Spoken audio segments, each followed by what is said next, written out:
Woe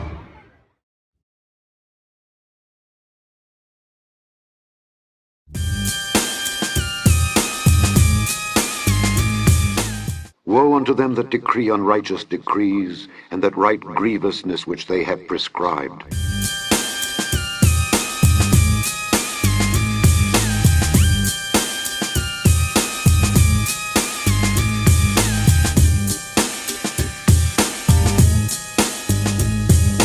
It's recognized. Thank you, Mr. Speaker. And I rise, but I actually do so with a heavy heart. The level of respect I have for the people involved in this bill is really off the charts. These are wonderful people. I appreciate their mental clarity, their intellect, and their big hearts, all involved in pushing this legislation. In Congress, can't attribute motive outside Congress, but in Congress, I know it's with the best of intentions and the best of heart. But when we start a federal program, things that will be only temporary, things that were going to be only temporary come to mind, like the income tax. And it was going to be small and temporary. Well, it's still going on. It's gotten bigger. Though there has been provisions added, there's been changes made to try to deal with some of concerns that people like me have had, it's still a problem. If you look at page 21, the last page of the bill, it has this language added: voluntary participation. Nothing in this act may be construed to require that a parent or guardian using a tracking device or use of a tracking device to monitor the location of a child or adult under that parent or guardian's supervision if the parent or guardian does not believe the use of such device is necessary. However, and frankly, I looked at making a provision like that and asking that it be in the bill. And then I realized, wait a minute, there's back doors, there's things the Attorney General could do that could satisfy the language we have for voluntary.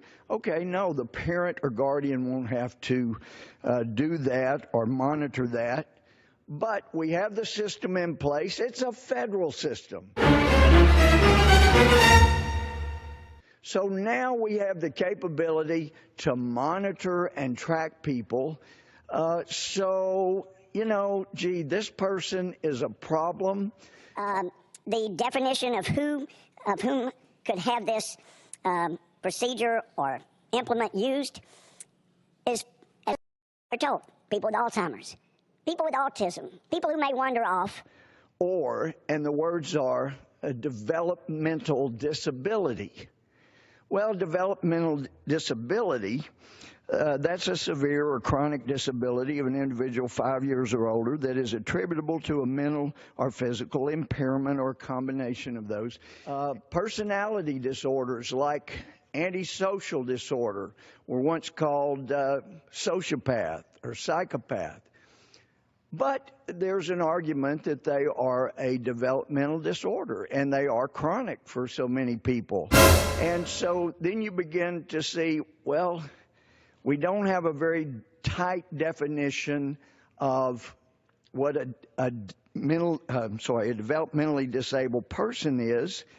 And we look to the bill, and of course, in trying to make this bill broader so it would include autism and other developmental disabilities, we see at page 2 in the section header, we want to make clear this isn't just Alzheimer's disease patients, so we insert the word Americans, which is a little broader than Alzheimer's disease patient.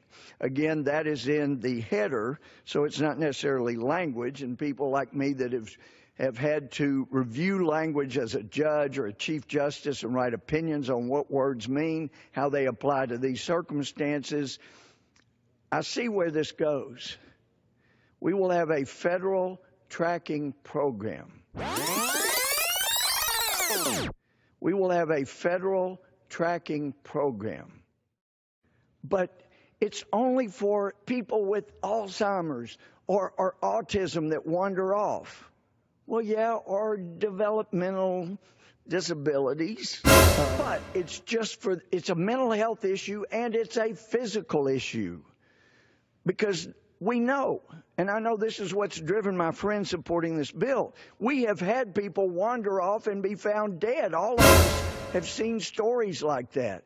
The question is it the job of the federal government to start a tracking program? But wait, the bill gives the authority to the Attorney General of the United States. We're talking Department of Justice. The Department of Justice, and it does say a couple of places, that the AG will get with the Secretary of Health and Human Services and collaborate, but ultimately these decisions are the decisions of the Attorney General. So maybe to me or someone in this body, developmental disability would mean one thing, and we do have definition in federal law, but there too, it's quite broad. And I so much appreciate the insertion of the word, hyphenated word, non-invasive for the tracking device or system. But then, and non-permanent. Well, I know tattoos are non-permanent. If you go through what I understand is a pretty painful process. I had felony judge friends who would order people to have tattoos removed, so I guess you could say those were non-permanent. But when you look at definitions of what non-invasive is, and I don't find it in the bill, perhaps it's somewhere in federal law, but even then, you have the word non-invasive subject to interpretation. Whose interpretation? The Attorney General, the Department of Justice's head, to make the determination of what is non-invasive. And it says here in the bill, it is to prevent violence or injury or even death to oneself, to the person, or injury to someone else. Now, why would this be a concern today? Other than the fact that we have seen reports come out of the U.S. Commission on Civil Rights, the Department of Homeland Security, who think that people deny man-made climate change. They're violating a law against nature. And we see now where there are people, you just put in your search engine, religious beliefs, mental disorders, and you will have all kinds of investigations come up. We have government officials that think that religious beliefs are a problem.